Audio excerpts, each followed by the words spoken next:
I'm Craig Shim from Alpha Crane Intercultural Specialists, and in this episode we're going to talk about how you can integrate cultural intelligence with your customer journey mapping exercise.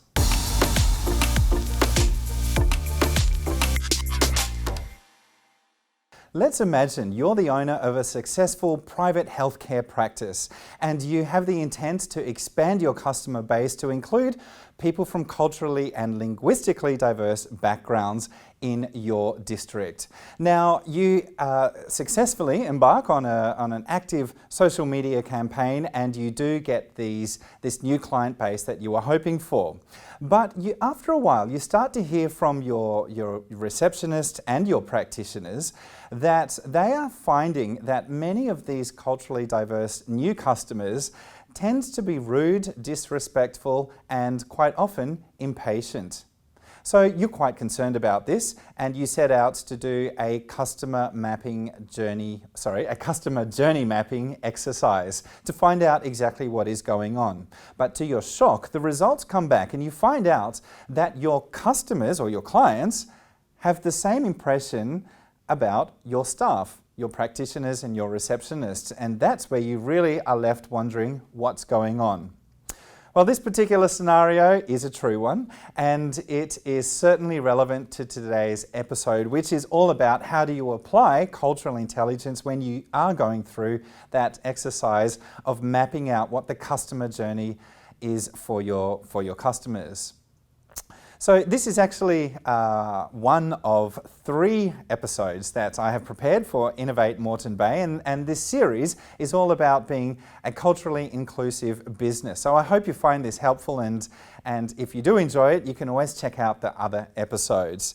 But for now, I really want to talk specifically about customer journey mapping. Now, the one thing to consider here is that if you have done customer journey mapping before, you'll know it is a fantastic way to understand your customer's experience through their lens. But the problem is, when you apply it to people from culturally different backgrounds, it's not always intuitive as it may seem. And that's because people from different cultural backgrounds, to put it simply, have very different expectations about what constitutes good customer service. The whole concept, the whole notion of customer service is highly influenced by culture. So for example, how do we greet each other? How do we communicate, not just from a language perspective, but also from the perspective of being very direct, or perhaps being very indirect, or more to the point, being very diplomatic. So these are all really culturally influenced factors that collectively make up how someone perceives customer service.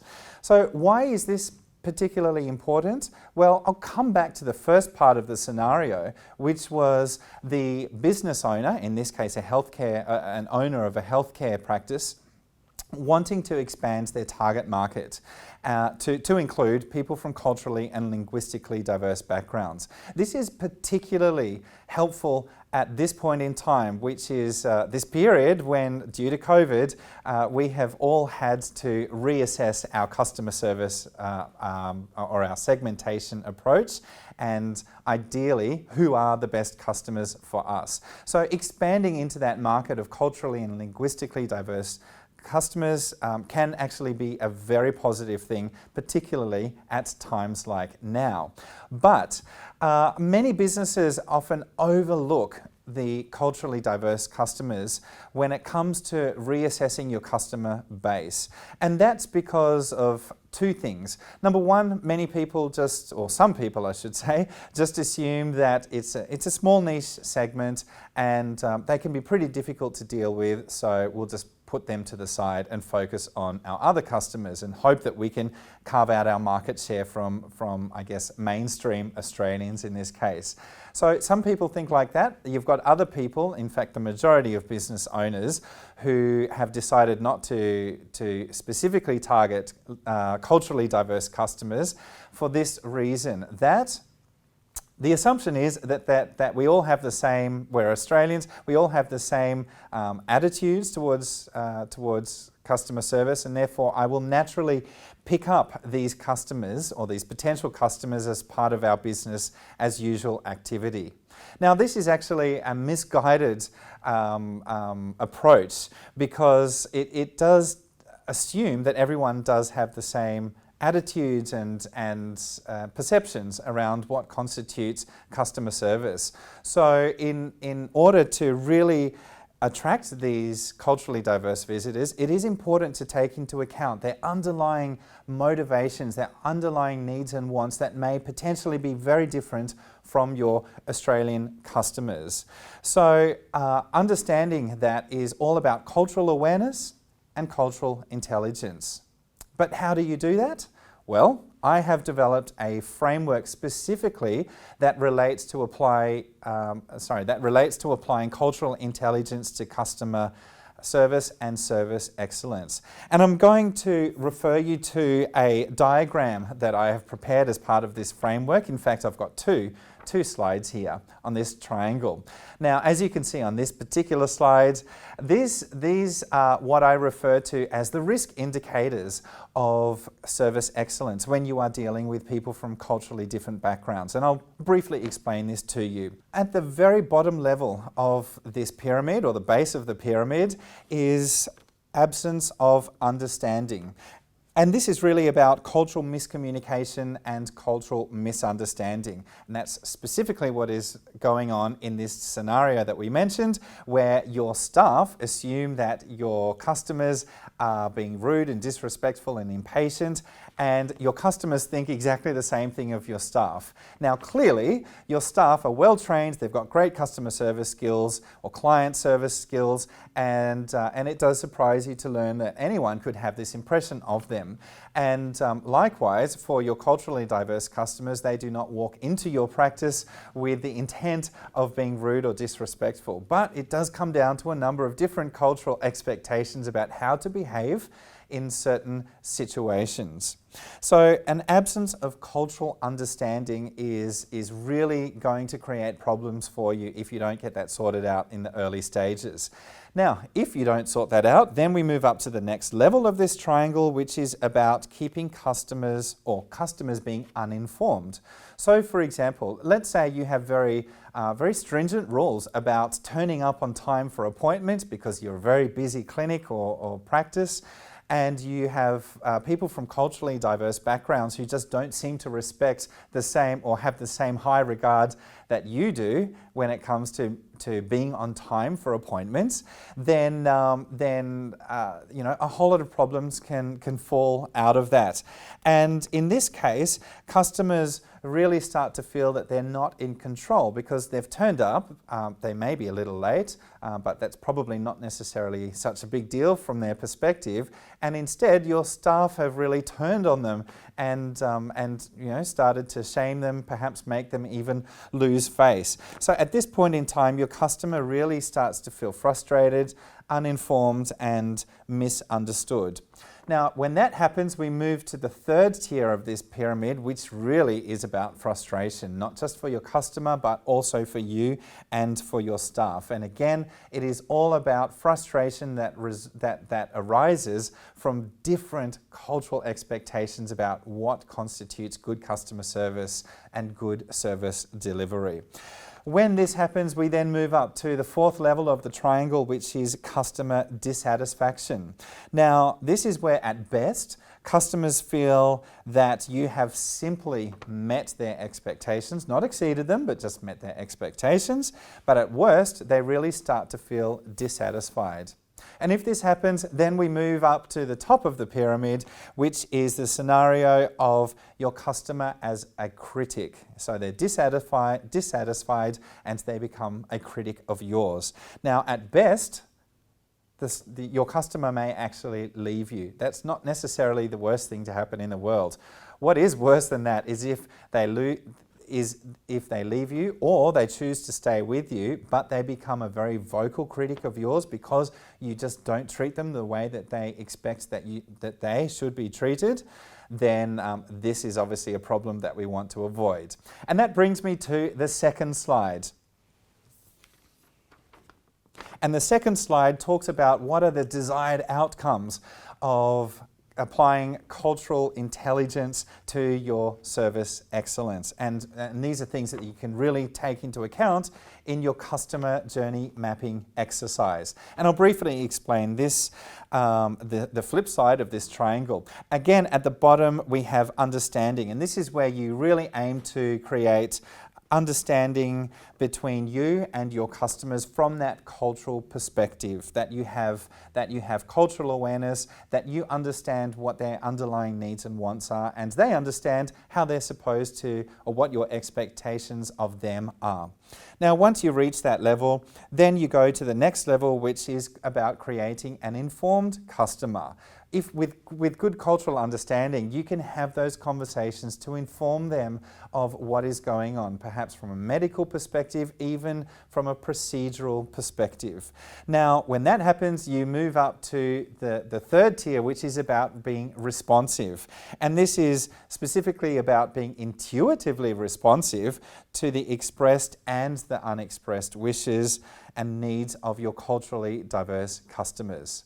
If you tick that box, then you move up to the next level, which is about delighting your customers and moving them up the scale of satisfaction. And ultimately, at the top of the pyramid is where your customers become your greatest advocate. This is where you really want to be.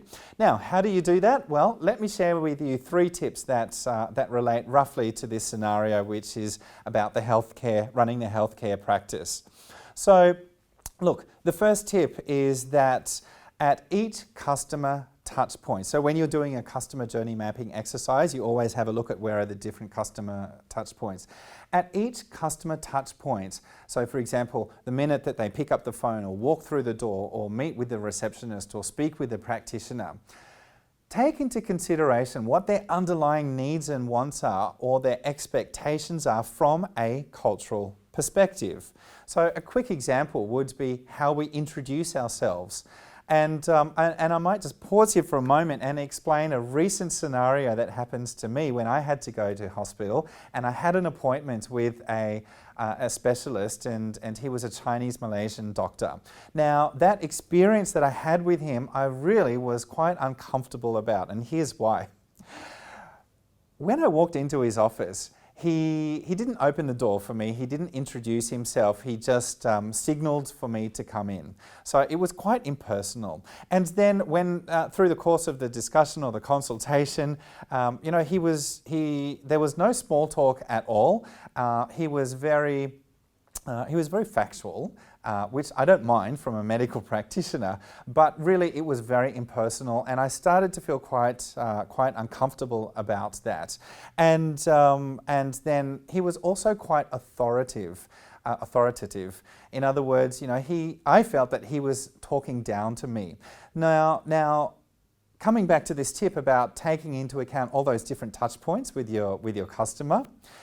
Think about, in Australia, we have a cultural background where we have a very strong emphasis on equality. In other words, we treat everybody the same. It doesn't matter if you are the CEO of a company or if you're someone at the lower levels of a company. It doesn't matter. We treat everybody the same. We offer the same level of customer service. Now, that works in cultures like Australia, but you've got plenty of other cultures where there is a much higher regard and respect for hierarchy and for status. So, for example, the last country that I was living in, which was Myanmar, there was a very, very high regard for monks and for teachers and for certain professions. But monks are right at the top of that social hierarchy, and the expectation is that you treat those monks or those people of high status with a certain level of respect that you wouldn't necessarily afford to everybody else. Now, how does this relate back to our scenario? Let's imagine you've got a family that's walked into your practice, and perhaps they're a family. Maybe they're a Muslim family, and it appears that they have come from another country, for example, and that they recently have migrated to Australia. So You've got this family that comes in and you ask what's, who are you here to see? And they're trying to explain to you that it is the child that is here to see a doctor. And you start to address the child and say, look, I'm going to introduce you to such and such a doctor. Now, in many cultures, so for example, Asian, Middle Eastern cultures, where there is this high regard for, or high respect for hierarchy, it is very respectful to introduce yourself to the most senior person in that party. And in this case of a family, more often than not, it might be the male. It might be the father, I should say, of the family. Now, this is something that is quite uncomfortable for many Australians to take into account, because from our cultural perspective, we do expect to treat everybody the same. But stretching your comfort zone to do things that make sense from someone else's cultural perspective and perhaps are not within your own comfort zone, this is a really important part, a really important consideration to take into account when you are doing that customer journey mapping exercise. So really that's one thing to take into account. Another thing to take into account is, how do you create an informed customer?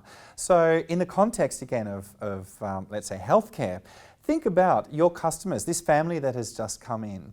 What are their attitudes, what are their understandings of things like mental health? Because if they are not the same as what the rest of the Australian population have, and you start to do things like perhaps referring someone to a counsellor or suggesting that they seek professional help or other professional help or specialist help for mental health, for example, that person may be absolutely freaked out that you are accusing them, from their perspective, of being a crazy person, because they may not have the same concepts and the same understanding of issues like mental health, like sexual health, and a whole range of other topics that may be taboo in their culture that we are just quite used to discussing openly and honestly in the Australian context. So creating an informed customer is about, how do you broach these topics and let them understand what it is that you think they need to know, but broaching those topics in a way that is culturally sensitive.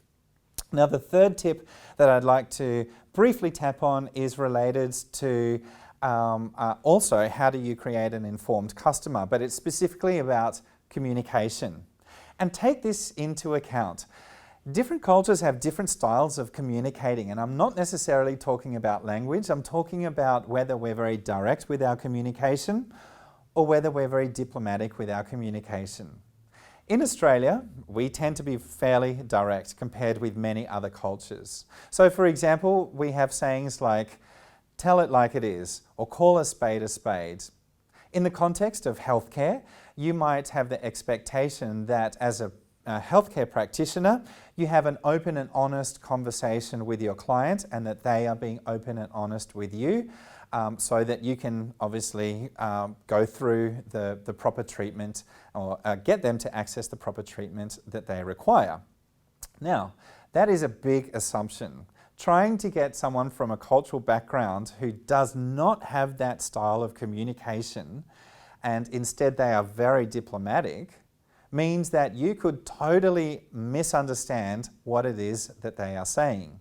And that's because when you've got people from those cultural backgrounds that are a lot more diplomatic or indirect in their conversation styles, they have an expectation that you will read between the lines. It's not necessarily what they say to you, it's what they're not saying to you that is an important part of the overall message that they are trying to convey to you. So for example, you're talking about, say, mental health or sexual health. There are certain parts that they may leave out of their discussion with you, but they kind of inference or they infer that certain things have happened based on some of the other, the broader context that they have explained to you. And that's why in those cultures there's a lot more storytelling involved, because it's all about providing the context, and then the emphasis is on you trying to fill in the blanks and understand exactly what is going on here.